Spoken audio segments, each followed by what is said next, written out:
마지막으로 제가 대장동 문제를 한번 여쭤보고 싶은데 제가 듣기로는 그 이 메커니즘 시스템을 아는 사람 같으면은 네. 다 안다는 거예요. 이게 네. 합리적으로 판단을 해보면은. 근데 지금 우리 흔히 말해서 메이저 언론이라든지 이런 부분에서 완전히 지금 프레임을 씌워가지고 나오고 있지 않습니까? 네. 그래서 의원님 보실 때 이거 본질은 뭡니까? 이게 본질은 이런 거죠. 그러니까 자 공익을 환수할 것이냐 안 할 것이냐의 싸움이었고 네. 최초의 싸움은 예. 개발 이익을 공공기관이 환수할 거냐 안 할 거냐 이 문제였던 것 같고 나중에 소위 말하면 엄청난 개발 이익을 남긴 것은 소위 말하는 부동산 폭등 이게 이제 가장 이게 본질이라고 보는데요. 실상 이재명 지사가 5,503억을 개발 이익을 환수했다는 것은 전체 개발 이익이 한 70% 되거든요. 국가 전체 개발 이익이 얼마였냐면 7천억 정도 돼요. 그러니까 7천억 중에 성남시가 공공개발 이익 환수한 게 5,500억이라는 거죠. 그러니까 지금까지 공공개발 이익 환수한다고 해서 많은 지방정부에서 개발을 했지만 환수 액수가 굉장히 미미한 거예요. 미미한 거였고 근데 그 성남에서 대장동 한 군데에서만 5,503억을 낸 거예요. 공식적인 개발 이익 환수만 액수만 사실 비공식으로 하면 6천억 가까이 되더라고요. 그러니까 기존의 그 공공이익 환수에서는 보지 못했던 그런 거죠. 사례를 만든 거네요. 그렇죠. 그러니까 당군율의 최대 공공이익 환수라고 주장할 수 있는 거죠. 그렇네요. 그런데 그런 이제 부분에서. 다만 이제 하천대유라는 소위 말하면 그 아파트 이제 시행사인 거죠. AMC 시행사인데 이 시행사가 아파트 분양을 통해서 4천억을 이제 이익을 얻은 거죠. 그래서 이제 그 엄청난 이익이다. 이제 이렇게 이제 국민들 분노를 사게 했는데 본질은 이제 그거라고 보는 거죠. 뭐냐면 민간이 합동 개발했는데 5대5 지분을 통해서 5대5 지분을 갖고 합동 개발했는데 성남시는 확정 수익으로 5,503억을 환수하고 그 소위 말하면 하나금융 컨소시엄은 한 800억 정도 환수를 했어요. 이익을 봤어요. 근데 이제 원래 그 민간 개발 합동 사업은 토지 분양까지예요. 토지 분양까지고 아파트 분양은 이제 사실은 별개 사업인 거죠. 그렇죠. 네, 별개 사업인데 토지 분양 원래 본래 목표했던 사업에서 70% 이상을 환수를 한 겁니다. 성남시가. 예. 그 구분이 중요하네요. 예. 근데 이제 그 토지 개발을 통한 토지 분양을 받은 하천대유가 아파트 분양을 하게 된 거죠. 주택 분양을 하게 된 거죠. 거기서 4천억 이제 이익이 생긴 거예요. 그건 뭐냐면 그 당시에 아파트 분양 가격이 한 1,500만 원 정도 됐어요. 평당. 근데 2015년에 이제 그 계약을 하잖아요. 민간 개발, 합동 개발을 계약을 하는데 그때 당시에 분양가가 1,500이었는데 2018년 12월에 분양할 때는 2,400만 원을 분양을 해요. 그러니까 평당 900만 원 차이가 나기 때문에 이게 전체 면적이 한 5만 평 정도 된단 말이죠. 그리고 5구 40, 4,500억이 이익이 추가로 발생이 되는 거죠. 그렇죠. 아파트 가격이 상승했기 때문에. 이거는 이재명이가 뭐 하천대유의 이익을 넘겨주기 위해서 어떤 그 설계에 의해서 막대한 이익을 남긴 게 아니고 부동산 가격이 상승함으로 인해서 막대한 이익을 남겼다. 이제 그거는 그 이재명 지사라는 성남시에서 어찌할 수 문제가 아니잖아요. 그런 거 이제 그리고 민간이 그걸 갖다가 그 이익을 얻었으면 민간이 그걸 자기들이 어떻게 분배하든지 어쩌든지 그건 자기들의 민간의 영역이 남는 거죠. 이게 혼동되고 있어요 지금. 돈 많이 번 것은 배 아플 일이고 기분 나쁘고 화날 일인데 이거는 민간의 영역을 어떻게 손을 댈 수는 없는 것이기 때문에 다만 이제 아쉬운 게 하나 있죠. 분양가 상한제가 작동이 됐다고 한다면 그러니까 그렇게 막대한 이익을 얻을 수는 없었다는 거죠. 근데 이제 분양가 상한제라는 게 2012년에 그 공공개발에서는 적용이 안 되는 걸로 이제 바뀌어요. 공공개발에서는 예. 그러니까 이제 성남시 지분이 50% 플러스 한 주였기 때문에 공공개발로 이제 해석이 된 거죠. 이게 다그 제도적인 그러니까 법적 제도적으로 약간 미비점이 있었던 거죠. 있었네요. 예. 그래서 요번에 이제 저희가 그런 법적인 문제로 이제 개정을 하려고 하는 거죠. 민간 개발에 막대한 이익을 가져가지 못하도록 개발이익 환수 법안을 그걸 또 발의해서 국힘은 반대한다면서요. 국힘 반대하죠. 예. 왜냐하면 그동안 이제 그렇게 공격했잖아요. 너 민간 개발에 막대한 이익을 줬으니까 너는 범인이다. 네가 그런 설계했기 때문에 네가 설계한 사람 범인 아니냐 이렇게 주장을 했죠. 국힘에서는. 근데 그렇다고 한다면 앞으로 민간 개발사들이 막대한 이익을 보지 않도록 막대한 이익을 보면 환수할 수 있도록 그런 법안 만들자라고 하니까 이제 저쪽에서는 그러면 민간이 참여하지 않으면 주택 공급에 차질이 생길 수 있다. 이런 이제 논리로 반대를 하는 거죠. 근데 이게서 좀 아쉬운 점은 제가 볼 때는 유동규 씨라고 봐요. 그런 거죠.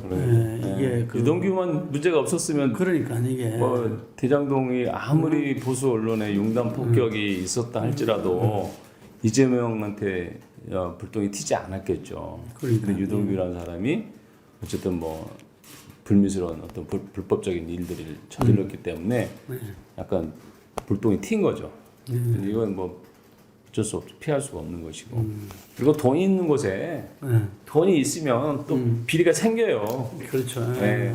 뭐 유동규라는 사람 내가 보니까 원래부터 공직자 출신이 아니었고 그러니까. 사업가 출신이다 보니까 또 이렇게 그 탄탄하게 자기 개인 생활을 했던 사람은 아닌 것 같아요. 그러니까 네. 여러 문제가 여기 여러 가지로 뭐 얽히고 설키운 복잡한 문제들 때문에 이제 그건 뭐 다 돈으로 해결해야 될 문제들 아니겠어요. 그러다 보니까 이제 돈의 유혹에 쉽게 넘어간 거 아니냐 이런 생각이 듭니다. 지금 의원님께서 국토위원이잖아요. 네네. 그 의원님 혹시 추진하고 있는 핵심 법안이라든지 이런 게 계십니까?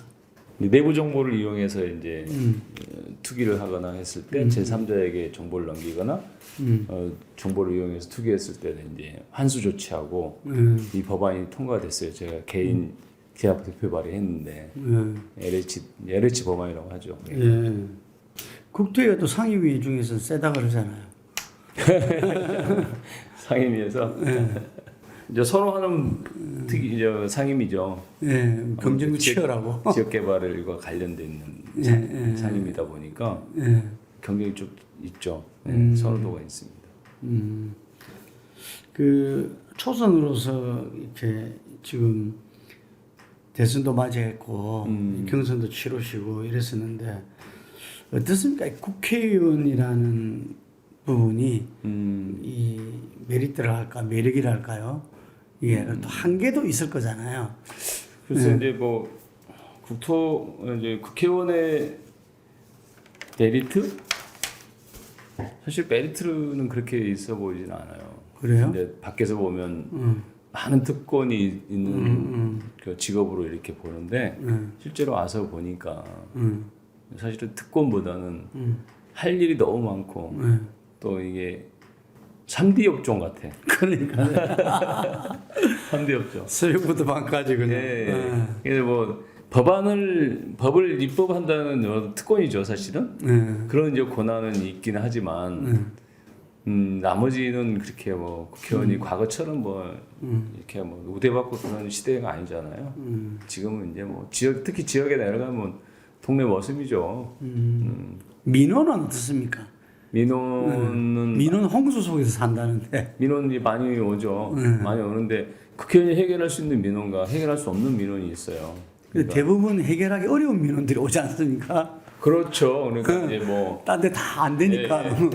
저는 이제 다행히 도에서 좀 생활했기 때문에 예산 문제라든가 그런 문제는 좀 비교적 많이 해결을 하죠. 근데 뭐 개인적인 민원은 해결하기 쉽지가 않죠. 누구 사업자 소개해달라 어떻게 소개합니까 제가? 제가 지금 여의도 정치 30년간 지금 제가 봐왔는데 가장 큰 차이가 검은 돈이 사라졌다는 거예요. 여의도에. 그렇죠. 저 단적으로 저는 이야기할 수 있는데 진짜 검은 정치 자금이 없어졌어요. 그렇잖아. 그래서 그걸 갖다가 이제 저쪽 당도 인정해요. 그 노무현 대통령 공이다. 이래 인정하는데 그러다 보니까 굉장히 좀 빡빡해졌다. 국회의원들이 의정활동이. 그러니까 이게 의정활동이 예. 이제 자기 돈이 없으면 의정활동도 힘들 겁니다 아마. 국회의원들이 세비 1,000만 원 받아서 이 뭐 자기 생활도 해야 될 거고 이런저런 또 뭐 돈 씀씀이가 많아지잖아요. 세비 1,000만 원 받으면 남들은 욕하겠죠. 야 미친놈 무슨 1,000만 원이 작냐 이렇게 하는데 실제로 쓰임새가 많아지기 때문에 그렇게 녹록하진 않아요. 그래서 자기 돈이 없으면 힘들다. 네, 그래서 저는 다행히 그래도 약간 경제적으로 여유가 있어서 제 돈을 쓰고 있는데 저도 이제 1,000만 원 받으면 세비 30%를 제가 기부를 하고 있거든요. 이제 선거 때 제가 공약을 했어요. 예. 코로나 끝날 때까지 세비 30%를 기부하겠다. 공약 사항에 대해서 어디 기부하십니까? 적십자사에 이제 하고 있어요. 적십자사에. 예. 그리고 뭐 5천만 원 넘어갔던데 그래가지고 연말까지 12월까지 이드 코로나니까 그만할게요 그랬더니 그 회장이 좀 있으면 1억 되는데 아너스 클럽 들어가면 어때? 아너스 클럽. 1억부터 뭐 아너스 클럽이 그렇죠. 있다고 하더라고요. 그래, 그렇죠. 정치인 중에 처음으로 한번 들어가 봐. 뭐 그래서 그것도 괜찮고. 한번 고민을 해보겠습니다만은 아너스 클럽 목표로. 그리고 이제 이 보면 방살림도 네. 이 청탁금지법이 생겨가지고 진짜 빡빡하다 그러더라고요 이게. 그러죠. 네. 옛날처럼 뭐 와서 산악기관에 와서 밥 사고 그런 것들이 옛날에는 뭐 비일비재했잖아요. 밥 사고 술 사는 것까지 했으니까. 예. 특히 뭐 보건복지 같은 데는 그런 일이 너무 많았다고 하더라고요. 그러니까 그 문제도 되고 했죠. 병원이나 뭐 이런 데 하여튼 와서 제약회사 뭐 와서 하고 그랬는데 지금 뭐 거의 없다고 봅니다. 그러니까 이제 그게 어쨌든 국토위는 또 그게 더 없어요, 사실은. 예? 국토위는 더 없어. 더 없어요. 산하기관이 다 공무원들이잖아요. 아, 그러다 보니까 아무래도 좀 무슨 다 공단들이고 이러니까. 네. 기껏 해야 밥 먹는 정도지. 그러니까 우리 의원님이야 뭐 처음이시고 또 그렇지만 오래 있은 사람들은 진짜 점점 힘들어진다 그러더라고. 뭐 느끼시겠지. 우리한테 맨날 그러는데 너네 가장 불행한 21대. 21대. 저희는 해외여행을 한 번도 못 갔어요. 아 코로나 때문에. 네, 근데 뭐 저야 뭐 별로 큰 의미를 부여하지 않지만 국회의원 오면 해외여행 가면 참 좋대요. 뭐 그래요, 뭐 선배 의원들이. 그렇죠. 아까 뭐 의전도 틀려주고 공사회부터 시작해서 비즈니스 타고 말이야. 국회의원 된 거 실감할 거야, 뭐 이런 얘기 하는데 그거야 저야 큰 의미는 없다고 생각하는데 이제 그런 걸 의미 있게 생각하는 의원들은 많이 격세지감 느끼겠죠.